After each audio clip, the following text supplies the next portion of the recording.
Welcome back, everyone. Today is Tuesday, January the 16th. I'm Ryan Hill. I'm John Galantis. And you're listening to Clearview Today with Dr. Abadan Shah, the daily show that engages mind and heart for the gospel of Jesus Christ. You can visit us online at clearviewtodayshow.com, or if you have any questions for Dr. Shah or suggestions for new topics, send us a text to 252-582-5028, or you can email us at contact@clearviewtodayshow.com. That's right, and you guys can help us keep the conversation going by supporting the show. You can share it online with your friends and family. You can leave us a good 5-star review on iTunes or Spotify. Absolutely nothing less than 5 stars. We say it all the time, but I'm still seeing some of those 4-star reviews creep in. Y'all stop. And they make me sad. They make me sad. Don't make me sad in January. We're going to leave some links so that you can help us keep those reviews coming in. I'm already sad enough after we had to take down Christmas. Don't make me sad more. Oh, mercy.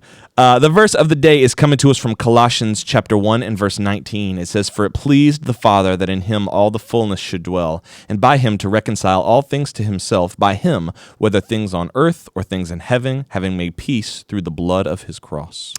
The cross is the pinnacle of history. It is the moment that all of creation from Genesis was looking forward to, and since the cross, it's what we look back at. That's right. And it reminds us that Jesus was not some contrivance. He wasn't just some man who rose to prominence. He is God. Mm-hmm. He's co-eternal with the Father, and it says all the fullness in Christ dwells. And that pleased the Father. Yeah. Yes. Yeah. It's important for us. We say this on the show. John, you've said it before. Dr. Shah said it. It's important for us to get doctrine right. Mm-hmm. It is important for us. In fact, it is the most important thing, because if you mess that up, everything else starts to unravel. That's right. That's right. And through his blood on the cross, we've been reconciled, whether things on earth or things in heaven. Yeah. There's a timelessness to God. Yeah. He is this force that has always been. Yeah. And unfortunately, that leads me to today's grapevine. I know. How does that lead you to today's grapevine? I'm treading grapevine? on thin ice, but I'm going to make it very plain. Be careful. I'm going to proceed with caution.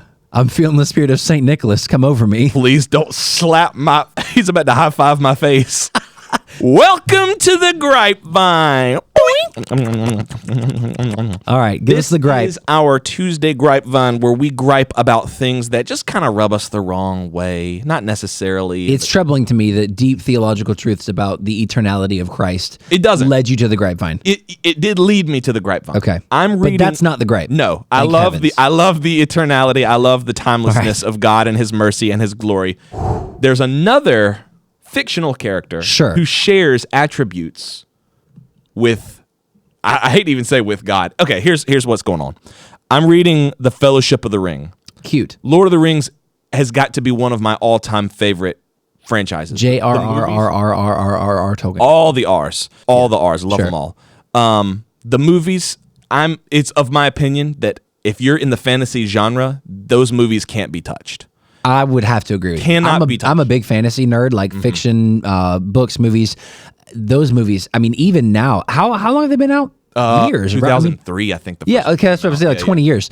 They still stand up. I mean, they still hold up. Heavens, yes. And if you like fantasy and don't like Lord of the Rings, you guaranteed like something that was influenced by Lord of the Rings. Right, and you're wrong. Right, and you're wrong, yeah, because they are fantastic. So I thought, I'll read the books. Sure. If the movies are good, books must be better, right? Sure. The books, I've never read all the way through the book, so y'all don't come for me on this. But I have read portions of them, and they're just, it's just different. Too much. It's a lot to get through. Too much dry detail. It's 3 or 4 pages describing a bridge, and so then you get to the end, you're like, oh, this bridge must be important to the story. No, it's just a bridge. So I'm reading, and there's a bunch of characters that Peter Jackson saw in the movie and said they don't need to be in this movie. One of those characters is Tom Bombadil. If you've only seen the movies, Tom Bombadil. If you've only seen the movies, you'll be like, instant question marks. Who is Tom Bombadil? I'm about to tell you. Tom Bombadil lives in, I think, the old forest that borders Buckland. Yeah. So it connects the Shire to Bree. So if you saw the movies, Frodo gets the ring, and Gandalf's like, hey, make for the inn of the prancing pony. They travel for a little bit. Next scene, they're in Bree. Right. That takes a long time in the books. Yeah. There's so much unnecessary filler, and one of them is they get trapped in the old forest. They get rescued by this guy named Tom Bombadil. Now, Tom Bombadil is like a modern day Middle Earth Santa Claus. He's bouncy. He's got a big bushy beard. Yep. And this dude is immortal. Yeah. He is all powerful. He speaks and nature obeys him. Yep. He visits Frodo like in a dream state when they're staying in his house, and he's like, I'm timeless. I'm older than Middle Earth. I was there before the foundation of the world. I just stay in the old forest and I sing my little songs, but rest assured, I'm all powerful. The ring does not influence me. Yep. I'm the one creature on Middle Earth who can't be influenced by the ring. Right. If you put the ring on, I can still see you. Yeah. I could probably backhand Sauron in the face. Right. So it's like, great. So you're going to destroy the ring, right? I love this. Nah. No. I'm not doing squat. Yeah. Why is he in this story? Why is Tom I wish I had an Bombadil? answer for you, but to my knowledge, now, if you guys have read the books, and I have not, I will fully admit I may be wrong here, but I don't think we see him again. No.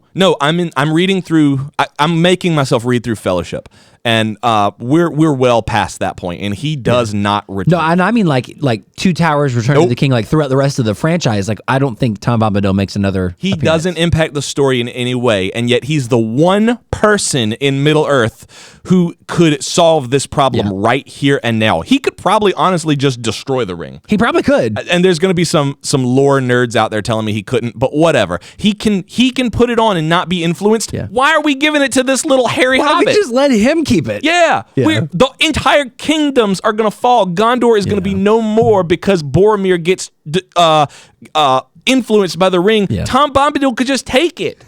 He could just take it. I'm with you. I don't understand. It makes no sense. If he keeps it, the ring wraiths never find it. It can stay in the old forest for the rest of history. But no, they're like, Frodo has to walk to this volcano when why is he in the story? Just take him out.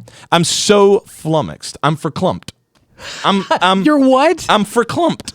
I'm I don't speechless. know what that means. I'm speechless, and yet I keep talking. Verklempt. Take it over because I'm getting angry. I'm getting for real angry. Here's the ask. Okay, here's the ask.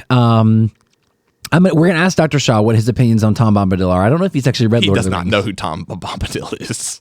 Well, he probably knows who he is. I don't know if 100% he's. he doesn't. Anyway, if you are out there and you are a Lord of the Rings aficionado, like And I this know is you're out your there. bread and butter, Yeah. write in and let us know the purpose of Tom Bombadil's character. Yeah. Please, please, please, inquiring minds want to know, and they're sitting right here. I want to know why he's in this story. 252-582-5028, or you can visit us online at clearviewtodayshow.com. We'll be back after this. Well, good morning, afternoon, evening, Clearview Today listeners. My name is John. And I'm David. And we just want to take a quick second and let you know about another way that you can keep in touch with Dr. Shah's work. And that is his weekly podcast series, Sermons by Shah, PhD. As a lot of you may know, or maybe some of you don't know, If you don't know, you do now. and if you don't know, then maybe just hop off the podcast. David, I'm just playing. hop off the podcast. I'm just playing. Keep listening. Dr. Shah is actually the lead pastor of Clearview Church in North Carolina. Every single weekend, he preaches expository messages that challenge and inspire us to live God-honoring lives. One of the 4 core values of Clearview Church is that we're a Bible-believing church. So every sermon is coming directly from Scripture, which is great because that guarantees that there are timeless truths that are constantly applicable to our lives. This is a great resource because whether you're driving, whether you're cleaning the house, whether you're working out, you can always benefit from hearing the Word of God spoken into your life. And God's Word is always going to do something new for you every time you hear it. Sometimes it's conviction, and sometimes it's encouragement. But know that every time you listen to God's Word, you're inviting the Holy Spirit to move and work in your life. And you guys can check out the Sermons by Shah, PhD podcast. First and foremost, check it out on our church app. That's the Clearview app. You can get that in the Google Play Store. You can get that on iTunes. But you can also find the podcast on the Apple Podcast app or on our website at clearviewbc.org. And listen, if you've got a little extra time on your hands, you just want to do some further reading, you can also read the transcripts of those sermons. Those are available on Dr. Shah's website, abadanshah.com. And we're going to leave you guys a little link in the description so you can follow it. But for right now, David, let's hop back in. All right.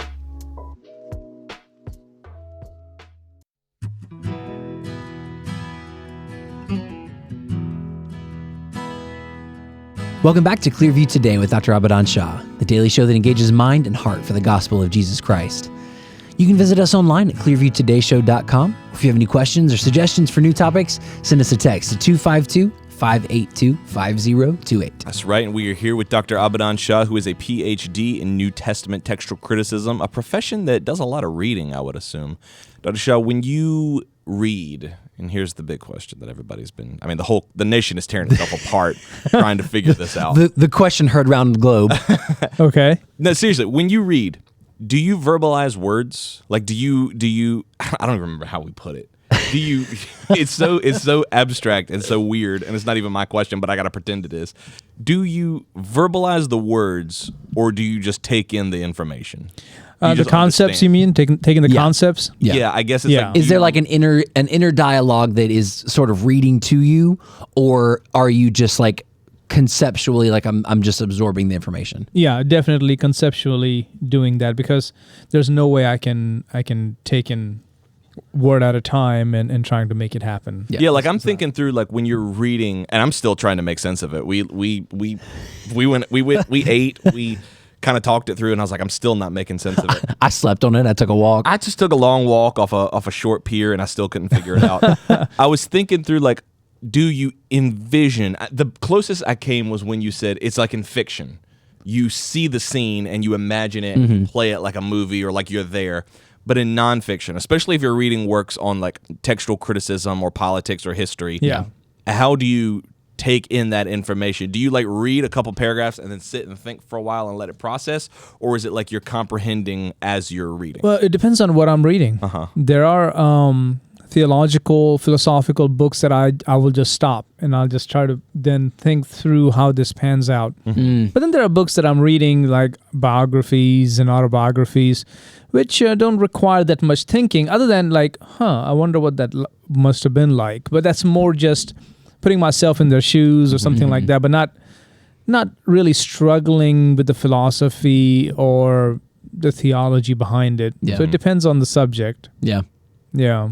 I can imagine like if you were to sit and like parse every single word in some of the works that you work through, it would just be like, I'm going to read this book for the foreseeable future. I think back to like the founding fathers. Like I think we talked about this on Monday when they were like drafting the Declaration of Independence, like the language they used. It's certainly not written plainly. Yeah. It's not written in like plain, blunt, straightforward language. So I wonder if they sit there and they read through it and they're, hold on. Let me think. Okay, so wheretofore all men. Okay.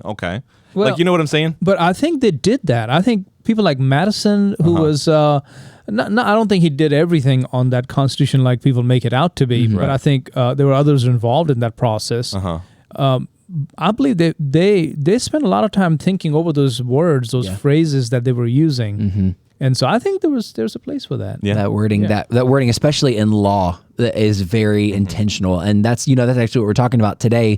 Today marks the anniversary of the final version, I guess, final ratification, final revision of a document that impacts our lives literally every moment of every day, but we maybe have never even heard of it. Guaranteed. If we have heard of it, we probably don't know what it means. I don't want to put a number at anything, but guaranteed 80% of Americans have never heard of this document. Until we started planning for this episode, I had learned about it in school for sure, but I doubt you've remembered it. Tell them what it is, Dr. Shah. Oh, you want to do No, that? go ahead. You can jump the gun if you want. I just wanted Dr. It's the final revision of the Monroe Doctrine. Wow. Yeah, this was in the 7th annual address to Congress that this was given December the 2nd, 1823, but then I believe it was revised on January the 17th. So we're not quite sure exactly the date, but that's about the time. Right. Yeah. That's when it This took happened. on, as we would say, its final form. Yeah, I guess so. Yeah. So there are some people who are listening and they're like, oh yeah, the Monroe Doctrine. I remember learning about that in school, but that was important for I think that some has something to reason. do with the Cold War or something like that. Yeah, it's important for some like reason. World War III something. No. I can't remember. No. Well, there are many doctrines when it comes to our nation's history. Okay, so I just want to give people a little bit of information about that. Like William Safire. How many of you heard of William Safire? No. Okay, he was a conservative writer, just an amazing newspaper columnist and all that. But he put it this way: he said, "Policies that have hardened with acceptance." Okay, policies that have hardened with acceptance. When the word is applied in retrospect, it usually sticks. When it is announced with a policy, it usually fades. Wow. That's a good point. So if it's announced like this is the doctrine, what Sapphire is saying is it's going to fade away. But if it's usually applied in retrospect, like this what happened 20 years ago. And so also with the Monroe Doctrine, at the time that it was given, it was not called, this is the Monroe Doctrine. Right. There was no title to it. No title to it. Now, there are many other doctrines out there. And again, I'm taking this out of Bill Sapphire's book called The New Political Dictionary, which is not new anymore. It's been out since 1993. It's a long time. And he actually wrote it sometime in 1968, revised 72, 78. So it's a good one to have in your library if you want to. Yeah. I had this for like maybe 15 some years. And he gives many doctrines in the nation's history. For example, the Truman Doctrine. There's the Eisenhower Doctrine, kind of dealing with the containment in the Middle East. Right. Same way the Truman Doctrine was an aid to Greece and Turkey to fight against communism. Then there is the Freeport Doctrine of Stephen Douglas, dealing with slavery prior to the formation of a state constitution. There's a doctrine of non-interference. There was a doctrine, here's an interesting one, one glass of water doctrine. Ooh, that's got a catchy title. Okay. I can imagine it was not given that title upon announcement, I suppose. No. No. In what used to be the communist world, it is still remembered, according to Sapphire. But anyways, that's one. The Brezhnev Doctrine, talking about the Soviet arms situation there. So these are the various doctrines. There's also one called the Nixon Doctrine. Ooh, we talked about Nixon. Yeah, we did last week. So we'll talk about that as well. But John Quincy Adams and James Monroe were responsible for this, what we know today as the Monroe Doctrine. Do you want to just kind of lay out for listeners who probably have heard of the Monroe Doctrine or haven't thought about it in years and years and years, essentially what it does? Well, basically, it was a statement or I would call it a decree. If we were in Roman times, we would call that a decree. The royal decree. Yeah, this was a decree. This is what the king says. Yeah, which is to all the European nations, do not meddle and try to advance your agenda any longer in the North or the South Americas. As a Southern mom would say, don't bring that over here. Don't bring that over. That's what my mom used to I'm say. I'm not one of your little friends. Yeah, right. When my sister and I, we used to be like bickering and stuff, I'd be like, all right, I'm going to tell mom. And she'd be like, don't bring that in here. Whatever y'all got going on over there, do not bring it over here. Period. The end. That's the Monroe Doctrine. That's the Monroe Doctrine, pretty much. It's like up until that point, we're going to have a little colony. The Spanish want something. The French want something. The British by this time are like, we're good with this. By this point, they're like, no, we like the Monroe Doctrine because that way nobody else, none of these people can get over here and sell their wares. Yeah. So it's good. We like the Monroe Doctrine. I see America like sitting on the couch watching TV and they look over their shoulder and they see Napoleon just like absolutely ravaging Europe. They're like, do not bring that over here. Keep that over there. No, and it happening not over here. But we take that for granted because it's hard to imagine a nation coming in and like colonizing in America now. Which at that up until a few decades at that point in the 1820s was like, okay, this is whoever can get there and are able to fight off everybody else, right. It's yours. Yeah. But now America is a nation. These are the United States. Right. And now, even though the Army and Navy is not as powerful as it needs to be to back up their doctrine, this decree, still they're trying to stand up for themselves and say, this is our nation now. You like it or not, that's no problem, but you cannot come over here and start claiming land. Yeah. And it seems like that wouldn't be relevant to us today because we feel like, well, today everything's kind of settled. But I mean, even think back to like when was the Cold War? Like in the 60s? Like who was it? They put missiles in Cuba or whatever. Right. And they were like, Yeah. You're not bringing that over here. That's part of the Monroe Doctrine. Yeah. That's part of the, and of course also in places like Colombia or Venezuela. This is what we were saying is like they're telling, or Mexico telling Spain, no, you cannot come over here. Yeah. And the Mexicans were happy about that. It's like, thank you.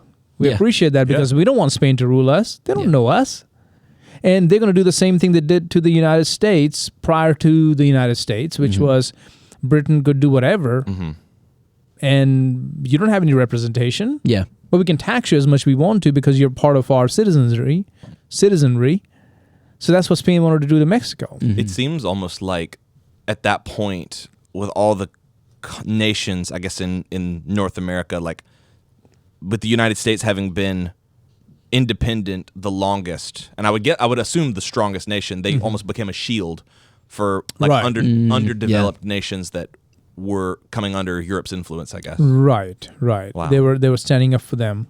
That's awesome. So that's part of Monroe Doctrine. Wow. And I think it's still important because right now it's sinister forces are trying to interfere with our country. That's true. Yeah. They're trying to interfere with our border nations. They are. Isn't that interesting that we're talking about the Monroe Doctrine today in 2024, and yet our borders are still in dispute. Our borders are still like, do we have a hard and fast cutoff? Do we, make some allowances? Like this thing that we talk about in history as being settled is for some still up for debate. Right. So one thing I'm thinking about is like, I take the Vietnam War, for example, like how it wasn't really a proxy war, but it was something that the United States supported one and the USSR supported the other.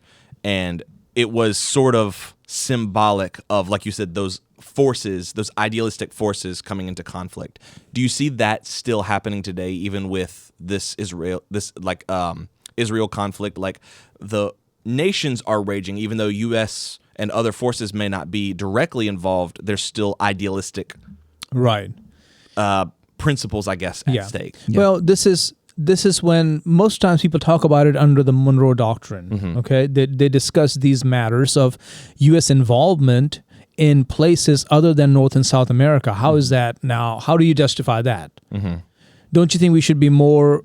They won't say the word isolationist, but that's what they're saying. We should mind our own business. Right. Take care of us. America first. And that is, in a sense, an isolationist mentality. Right. And I disagree with that. Yeah. I don't think America should be an isolationist country. I don't believe we should sit back and let other people work out their problems or destroy themselves. Or if some nation wants to take over some nation, that's their problem. Why should America get involved? I believe that goes fundamentally against who we are as Americans. That's true. Now, let me read to you. Can I read to you the Nixon Doctrine? Please. Because now Monroe Doctrine is usually invoked as the foundation for America's involvement in world conflicts, but I think it's really the Nixon Doctrine. So let me read that for you. Again, Will Sapphire does a great job in laying it out for us. He said, Nixon Doctrine is a foreign policy that sought to maintain U.S. involvement in the affairs of the world in a way that required allies to bear the manpower burden of their own defense. So America will get involved, but you gotta, how do I say it? You gotta put out your money and your manpower. Yeah, America will come fight with you, but not for you. Right. Yeah, like you need to make it plain that you're also involved. We're not fighting this for you. Right. Yeah, that's a good way to put it. So in November of 3rd, 1969, President Nixon talked about this, and he said, let me briefly explain what has been described as the Nixon Doctrine. And he was he didn't want to say it with his name in it, but that's what he was talking about. And he explained it, but then this is what it says. There are 3 principles in it. The first one is this. The United States will keep all of its treaty commitments. Second, we shall provide a shield if a nuclear power threatens the freedom of a nation allied with us or of a nation whose survival we consider vital to our security. Third, in cases involving other types of aggression, we shall furnish military and economic assistance when requested in accordance with our treaty commitments. But we shall look to the nation directly threatened to assume the primary responsibility of providing the manpower for its defense. That is the heart of the Nixon Doctrine. So yes, in a sense, the Monroe Doctrine also comes into play here, but our involvement in world affairs is a sort of a mixture of Monroe and Nixon doctrine. So I'm seeing if I can summarize. Tell me if I start to stray off course. But Sure. the Monroe Doctrine is basically there's two major facets of American thought, which is don't come over here meddling, messing up what we've worked so hard to achieve. Right. Also, if we see something that we know can't stand or contradicts the good of mankind, we will get involved. Right. Even if you don't like it, or if it seems to be working for you, we will stand up and do what's right. Right, because ultimately it will come back to us. Right. Somehow it always makes it back to America. It has. It always will. I'm seeing parallels for the church. I was just about to say, you Yeah. can really see like biblical values in there, like kind of woven through the founding fathers and through the Monroe Doctrine and through the Nixon Doctrine of how like we're not going to give ground. And unfortunately, we have seen that in the church. Yeah. We have seen that, that ceding of ground and allowing the world to sort of push further than it ever needed to.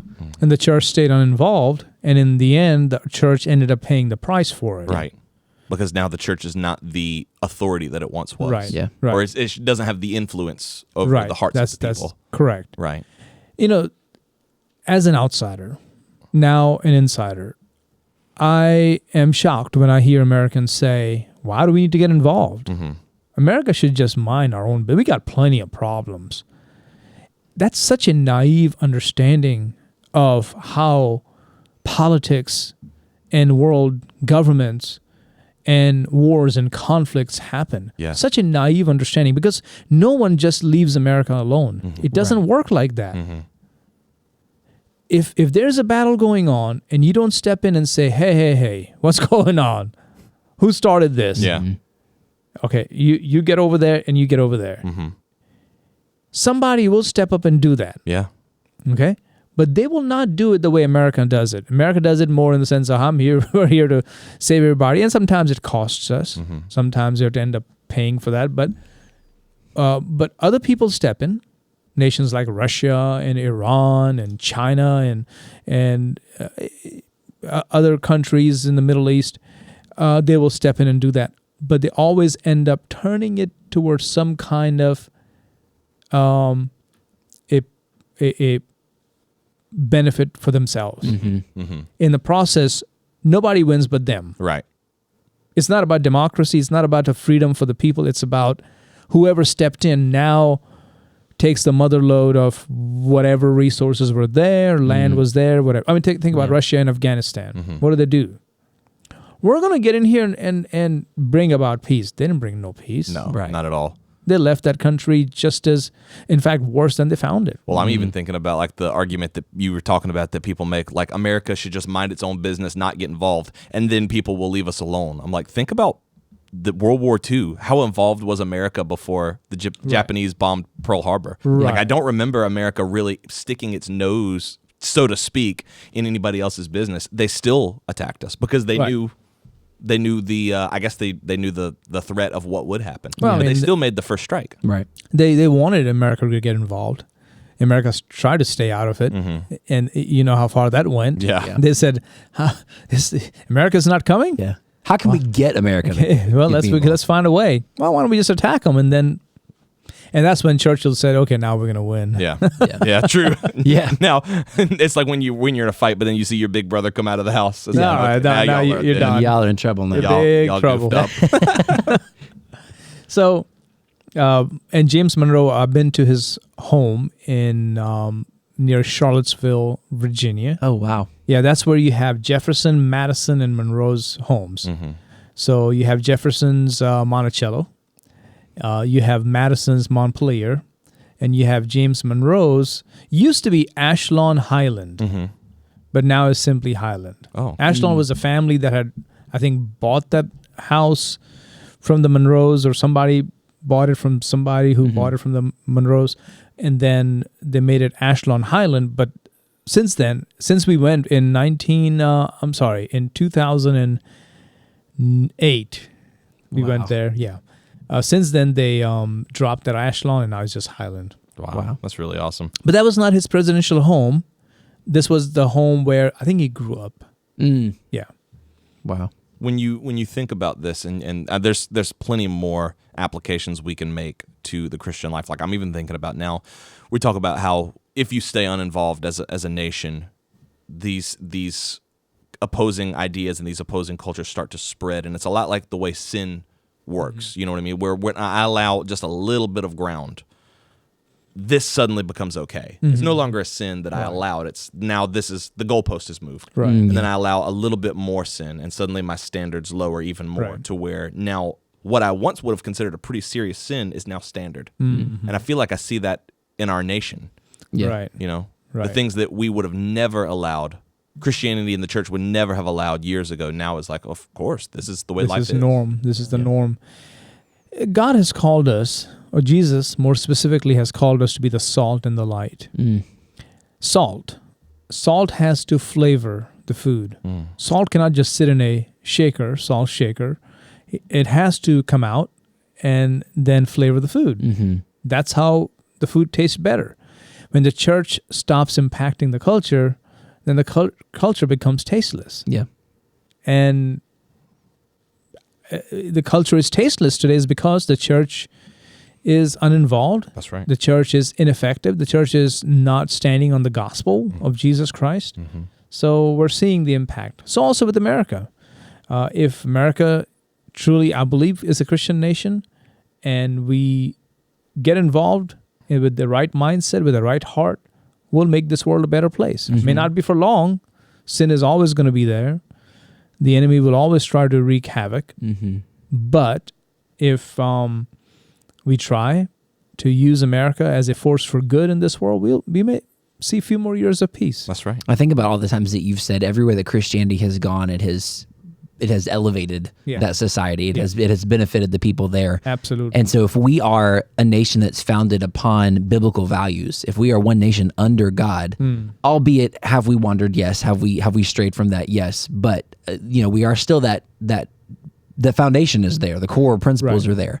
So for us to not be involved on a global stage, for us to not be involved, like we talk about in the Monroe Doctrine and the Nixon Doctrine, for us to not do that is, it's really irresponsible. Yeah. Well, I love that's the perfect word, because I think even here at Clearview, we're adopting it's not really a new mindset, because we've always thought this way. Maybe not always, but we've thought this way for a long time. Yeah. But we're starting to change our language, the way we talk to our people, which is, this is not an opportunity for you to serve.